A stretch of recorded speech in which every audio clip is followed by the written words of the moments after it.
Hello students, welcome back to the YouTube channel of Central Academy School Bikaner. Myself Hanupriya, economic faculty of this school, and as I told you in my previous video that we will start this subject, that is statistics for economics, with the very first chapter of this subject, that is introduction. In this chapter, the first and very important things you all must read and you all must be able to understand that what does this term means. Economics का मतलब क्या होता है बहुत अच्छे से आपको समझ में आ जाएगा. उससे पहले there are some basic term students जिनके बारे में हम थोड़ा पढ़ेंगे. उसके बाद में हम लोग चलेंगे इस टर्म पर, that is economics. Stay tuned everybody. So first term is consumer. What do you mean by consumer? Consumer कौन होता है? हिंदी में बोलते हैं हम इसको उपभोक्ता. ठीक है, तो कंज्यूमर कौन होता है? We all are consumers. Why? Because रोज सुबह जब लॉकडाउन के टाइम पीरियड में मार्केट खुलता है 6 to 11, हम लोग सब जाते हैं शॉप्स पे, कुछ ना कुछ परचेज करके लेके आते हैं हमारी necessities, goods, groceries, anything. So we all are consumers. So if we want to define this term, we can clearly write the person who buys goods to fulfill his or her needs. जो इंसान goods खरीदता है अपनी ज़रूरतों को पूरा करने के लिए, अपनी फैमिली की नीड्स को पूरा करने के लिए, that person is known as consumer. Okay students, so second one is seller. Seller कौन है? सेलर का मतलब आप सबको पता ही होगा already. A person who sells goods to earn profit. We all go to market to buy goods. We are performing the role of consumer. आप जिससे परचेस करके लेके आ रहे हैं वो कौन है? Seller. If you have your own shop, आपकी खुद की अगर ग्रोसरी की शॉप है तो उस केस में आप क्या हैं? You are the seller. You are selling goods to whom? To consumer to earn the profit. ठीक है, तो the person who sells good to earn profit is known as seller. Third very important person students, producer. जब तक producer नहीं होगा market में तब तक ना तो seller किसी काम का है ना ही consumer किसी काम का है. क्यों? क्योंकि producer is the person who produces or manufactures goods according to the demand of market. Market में क्या डिमांड है, किस चीज़ की ज़रूरत है, कौन से गुड्स चाहिए, उनको प्रोड्यूस करना, उनको मैन्युफैक्चर करना, ये सब काम किसका है भाई? प्रोड्यूसर का. तो अब आप खुद बताइए कि अगर मार्केट में प्रोड्यूसर नहीं होगा तो ना ही सेलर किसी काम का है ना ही कंज्यूमर किसी काम का है. I hope you all have understood the three terms. So now the next one will be employ. Employ कौन है? एम्प्लॉय क्या होता है? Employ is the person who is involve in any job, who is working for someone and who is paid for it. It means what? जब आप किसी job में हैं, आप किसी के लिए काम कर रहे हैं, when you are in a job and working for someone and you are paid for it, then you are known as an employee. Understood everybody? जब आप किसी जॉब में इन्वॉल्व हैं, someone is hiring you and you are getting a regular salary, then you are a employee at that place. Then the next one is, who is an employer? आप काम करेंगे कैसे? जब आपको कोई काम पे रखेगा. जब आपको कोई काम पे रखेगा तो जो रखने वाला इंसान है वो क्या कहलाता है? Employer. He or she is employing you for that work. He or she is hiring you for that work. So employer is a person who gives job to someone. Employed is a person who gives job to someone giving wages. उस case में आप क्या कहलाते हैं? उस case में आप कहलाते हैं एम्प्लॉयर. अगर आप किसी को जॉब दे रहे हैं students, if you are hiring anyone और आप उसके बदले उसको सैलरी भी पे कर रहे हैं, उस केस में आप क्या कहलाएंगे? उस केस में आप कहलाएंगे employer. So students, you have studied all these basic terms. अब आपको लग रहा होगा मैम ये तो बहुत ईजी है, ये तो हमें पहले से पता था. नो डाउट पता होगा आप लोगों को, but in all these cases, चाहे वो कंज्यूमर हो, चाहे वो प्रोड्यूसर हो, चाहे वो कोई सेलर हो, चाहे एम्प्लॉय हो, चाहे एम्प्लॉयर हो, कोई भी हो, these all person, in all these cases you are somewhere involved in some economic activity. You are somewhere involved in some economic activity. Economic activity वो एक्टिविटी होती है जिसके अंदर कहीं ना कहीं मनी इन्वॉल्व होता है. There is an exchange of money in these activities. कोई भी एक्टिविटी जिसमें मॉनेटरी गेनिंग या मॉनेटरी कहीं एक्सचेंज हो रहा है, that activity is known as economic activity. So basically in all these cases which we have read earlier, you are somewhere involved in economic activity and gaining or losing something. Something means what? You are gaining profit or you are losing something. या तो आप पैसा कमा रहे हो या आपका पैसा खर्चा हो रहा है. आप अगर कंज्यूमर हो तो आप एक्सपेंडिचर कर रहे हो, आप खर्चा कर रहे हो. अगर आप एक एम्प्लॉय है तो आपको सैलरी मिल रही है. तो somewhere you all are involve in economic activities. And let us come to the statement, let us come to the question that what is economics? Economics क्या है? इकोनॉमिक्स एक ऐसा सब्जेक्ट है जो इन सारी इकोनॉमिक एक्टिविटीज़ के बारे में हमको डिटेल में बताता है. इकोनॉमिक एक ऐसा सब्जेक्ट है which used to tell us about the ordinary business of man. बहुत ही फेमस हमारे एक इकोनॉमिस्ट हुए हैं स्टूडेंट्स. आप लोग सब ने नाम सुना होगा उनका नाम है Alfred Marshall.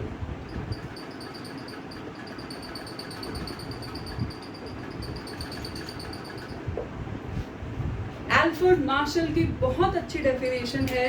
He used to define economics as study of ordinary business of men. Ordinary business का मतलब एक कंज्यूमर का ऑर्डिनरी बिजनेस क्या है? To consume things, to buy things. एक एम्प्लॉयर का ऑर्डिनरी बिजनेस क्या है? To hire someone. एक एम्प्लॉई का ऑर्डिनरी बिजनेस क्या है? To work for someone. एक प्रोड्यूसर का ऑर्डिनरी बिजनेस क्या है? To produce something for the market. तो इन सारे के सारे बिजनेस के बारे में जो सब्जेक्ट हमको सिखाता है, जो पढ़ाता है, that is known as economics. So I hope you all have understood the first question of this chapter, that what do you mean by economics? So next important thing in this chapter, first of all I want to ask you all a question. क्यों पढ़ते हैं हम लोग economics? Why there is a need to study this subject? अच्छा, according to you, what is the major problem of economics? सबसे बड़ी problem क्या है इकोनॉमिक्स की? Some people use to say it's poverty, some people use to say that it is unemployment. Yes, these are, ये major problems है, I don't deny. But ये problems भी क्यों हुई है students? Have you ever thought of the reason of poverty, reason of unemployment?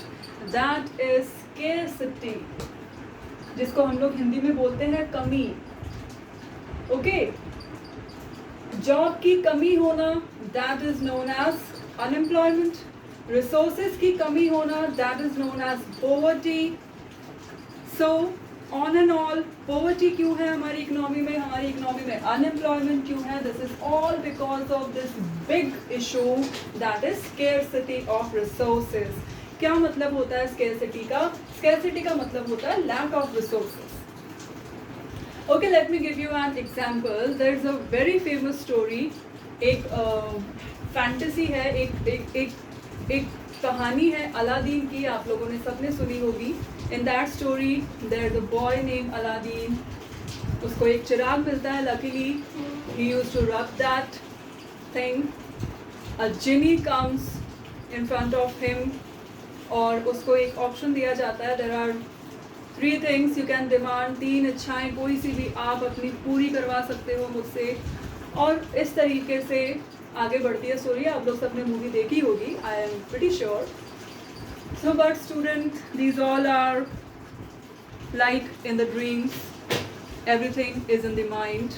Reality कुछ भी नहीं है. रियलिटी में ना तो कोई चिराग है, ना तो कोई जिनी है. We all used to live in a world that we are facing daily. Problems हैं हमारे आसपास कुछ. ओके, आप लोग सबको पॉकेट मनी मिलती होगी. यस, सबको मिलती है pocket money. Tell me if you all are satisfied with your pocket money. No, we are never satisfied with our pocket money. हमेशा ऐसा लगता है काश थोड़ा ज़्यादा मिलता तो शायद बड़ी चॉकलेट खरीद पाते. Yes or no? Yes. जितनी पॉकेट मनी हमको मिलती है, हम लोगों को इच्छा ये होती है कि हमको थोड़ी और ज़्यादा मिले तो हम थोड़ी सी और बड़ी चॉकलेट खरीद पाएँ. ये है क्या? This is a kind of scarcity that we are feeling. ये भी एक कमी है जो हमें फील हो रही है. हमारे पास भी कमी है रिसोर्सेज की. किस चीज़ की कमी है? We are facing the scarcity of our pocket money, and which leads to what? Which leads to dissatisfaction. आपको छोटी चॉकलेट परचेज करनी पड़ रही है. उसका रीज़न क्या है?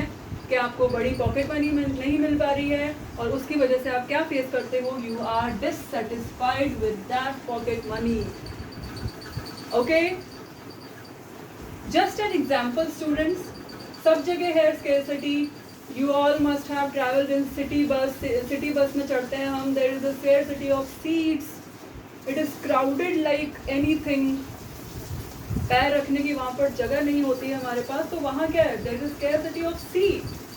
उसका रीज़न क्या है? पॉपुलेशन. हर चीज़ का एक रीज़न है, उसका हर चीज़ का एक सल्यूशन भी है.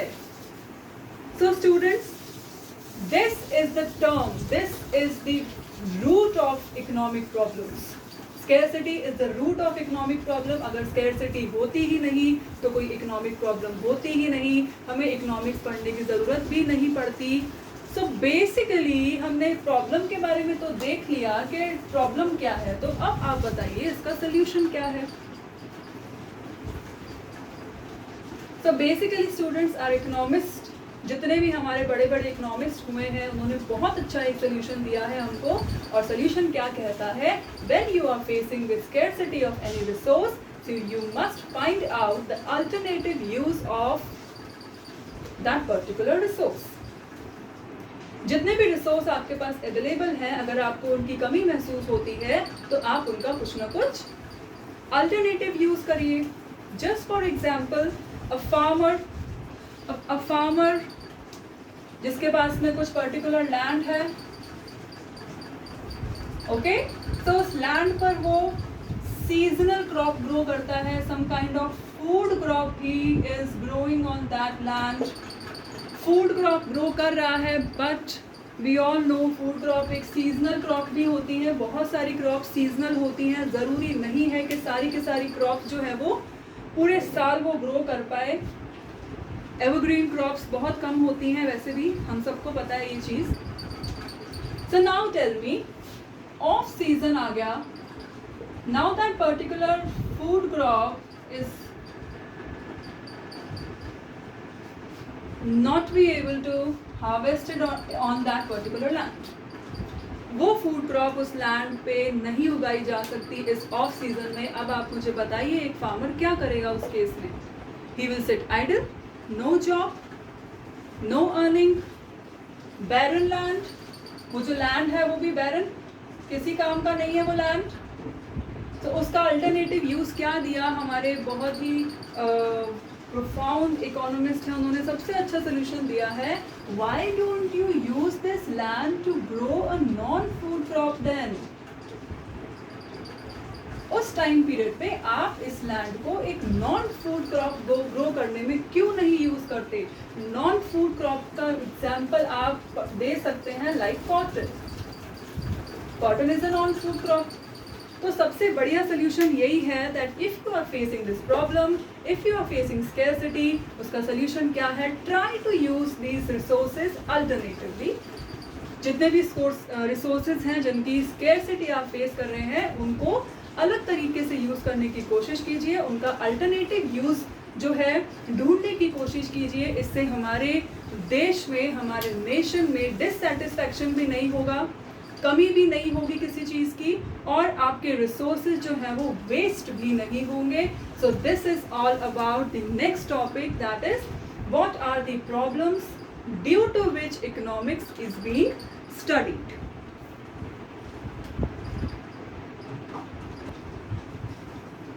So students, after reading about all the things about economics, हमने इकोनॉमिक्स का मीनिंग देखा, हमने इकोनॉमिक्स की प्रॉब्लम्स देखी, हमने रीज़न देखा कि इकोनॉमिक्स हम क्यों पढ़ते हैं, हमें इकोनॉमिक्स में बेसिकली क्या पढ़ाया जाता है, सबसे बड़ी क्या प्रॉब्लम है जिसकी वजह से हमें इकोनॉमिक्स पढ़नी पड़ती है.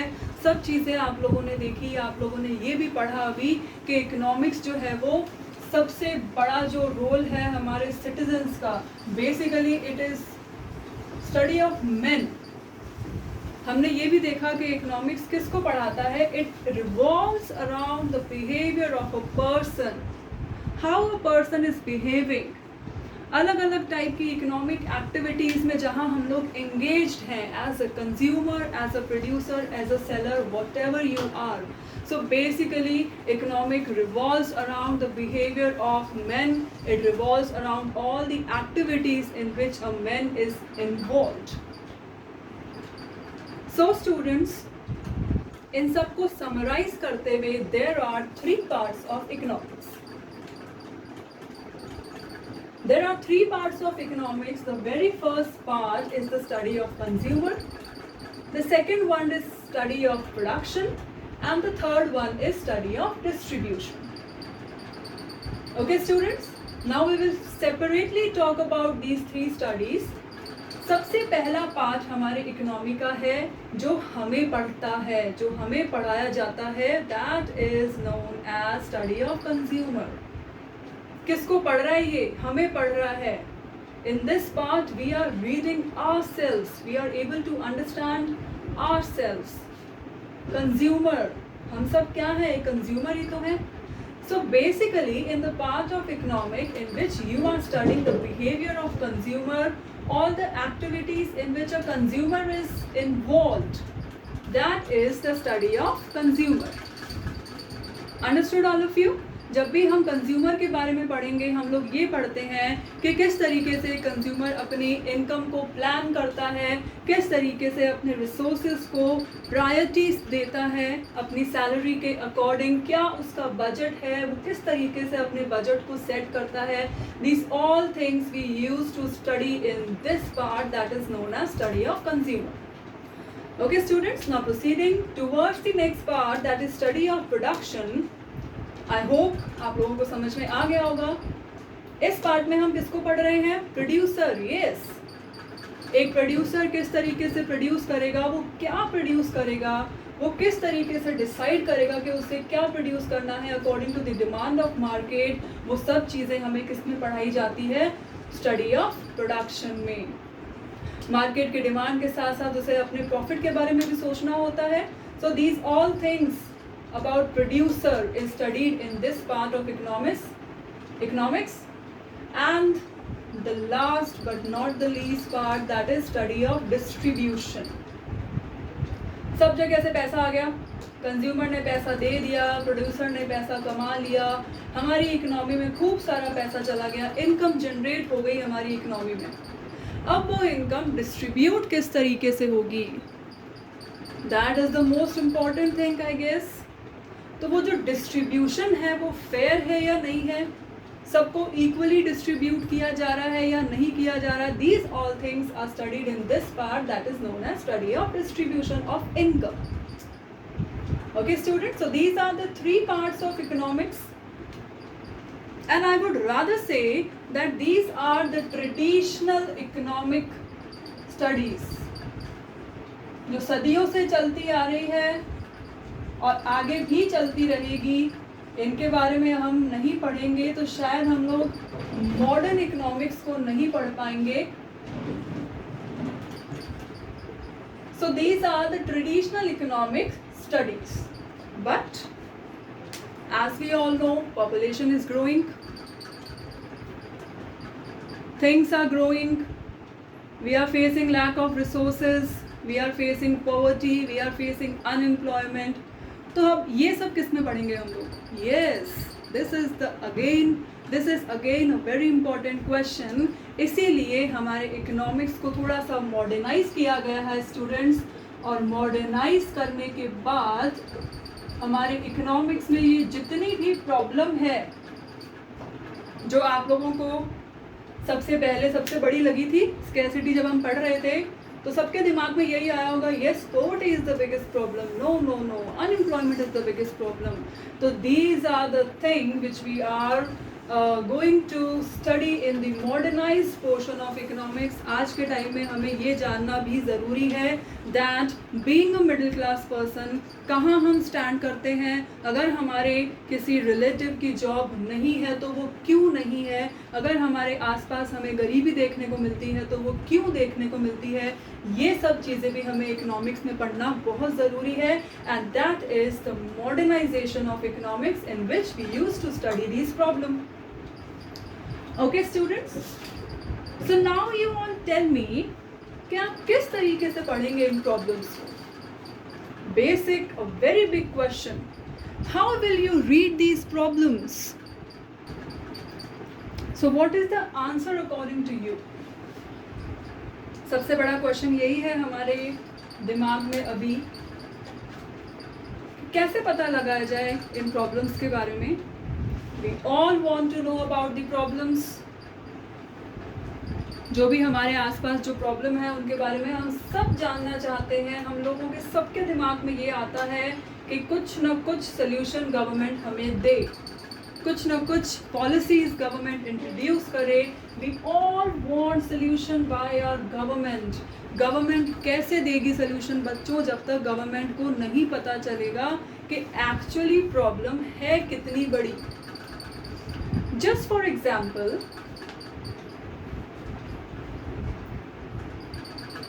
there is an earthquake in your area।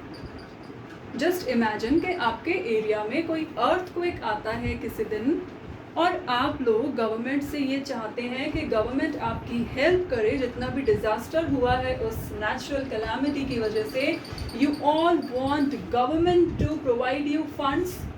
You all want कि गवर्नमेंट आपकी हेल्प करे। उसके लिए गवर्नमेंट को क्या चाहिए? सबसे पहली बात, उसके लिए गवर्नमेंट को चाहिए एक्चुअल डेटा। सिंपली आप फोन करके बोलेंगे, sir there is a casualty in due to this disaster. Government will ask you how many number of people are injured. Then what will be your answer? Sir hundreds of people. What does it mean? 100 or 200 or 300? What? उसके लिए हमारे पास actual data होना बहुत ज़रूरी है। जब आप बताएंगे sir casualty is between 300 to 400, then only government will be able to raise funds। तभी गवर्नमेंट हमें कुछ सोल्यूशन दे पाएगी। And now students, I hope you all are able to understand why we use to study statistics in economics. इसके बारे में हम लोग अगले वीडियो में पढ़ेंगे कि हम लोग स्टैटिस्टिक्स क्यों पढ़ते हैं। Right now I am telling you all that this data is very much required for government, so that government will be able to raise fund accordingly. Actual situation के बारे में अवेयर है होना बहुत ज़रूरी है। और एक्चुअल सिचुएशन आपको कैसे पता पड़ेगी? जब आपके पास में उस प्रॉब्लम से रिलेटेड डेटा होगा। And knowing the actual data, government will be able to raise funds। Distribution could be fair। उस हिसाब से डिस्ट्रीब्यूशन भी फेयर हो सकेगा। गवर्नमेंट उस कॉस्ट का अंदाज़ा लगा पाएगी जो लगने वाली है उस कैलामिटी से ग्रसित लोगों के ऊपर। फंड्स अकॉर्डिंगली अरेंज कर पाएगी। And after that government will be able to distribute the fund.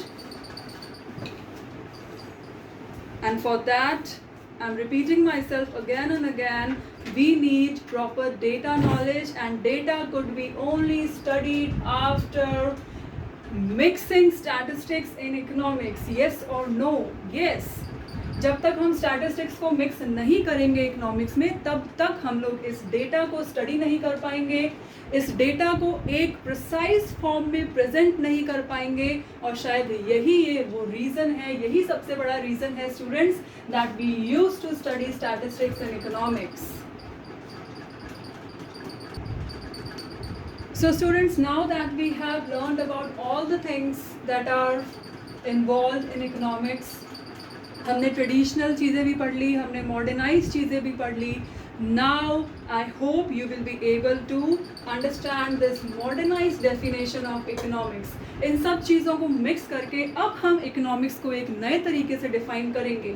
Traditional definition क्या थी? If you all are able to remember that economics revolved around the ordinary business of man. Economics used to study about the man who is engaged in different economic activities। अब हम लोग इतना सब कुछ पढ़ने के बाद हम लोग एक मॉडर्नाइज्ड डेफिनेशन पढ़ेंगे इकोनॉमिक्स की। Let us read this definition first. Economics is the study of how people and society chooses to employ scarce resources that could have alternative uses in order to satisfy wants and to distribute them for consumption among various groups and society. This is what economics actually means to our students. Economics क्या पढ़ाता है हमको? Economics ये पढ़ाता है कि किस तरीके से एक human being scarce resources को use कर पाए, किस तरीके से use कर पाएगा, उनका alternative use ढूंढ के। If he want to satisfy his want, he have to find out the alternative uses of scarce resources, and these scarce resources should be distributed among all the groups, all the people, all the societies equally। और ये हम कैसे सीखेंगे? ये हमें कौन पढ़ाएगा? ये हमें ये सब्जेक्ट पढ़ाएगा, that is known as economics. Economics basically हमें यही पढ़ाता है कि आप स्केर्सिटी को किस तरीके से फाइट कर सके, आप किस तरीके से स्केर्स रिसोर्सेज को अल्टरनेटिवली यूज़ करके उनको इक्वली डिस्ट्रीब्यूट कर सके पूरी की पूरी कंट्री में, पूरी की पूरी सोसाइटी में, सारे ग्रुप्स में। And that is what this term actually means. So students, I hope you all have understood the few topics of this chapter which we have covered in this video. Let us give a quick revision. क्या क्या पढ़ा हमने? हमने पढ़ा कि economics क्या है, क्या सबसे बड़ी प्रॉब्लम है इकोनॉमिक्स की। We read about scarcity and we finally read about the modernized definition of economics in the last. So in the next video, finally we will start reading about the subject statistics. Statistics क्या होता है? Some of the terms we will read which are used in this subject, and then we will come to the point कि statistics क्या करता है actual में, और economics में statistics को किस तरीके से use कर सकते हैं। So stay tuned everybody, wait for the next video. It is going to be very interesting. So all of you have a nice day.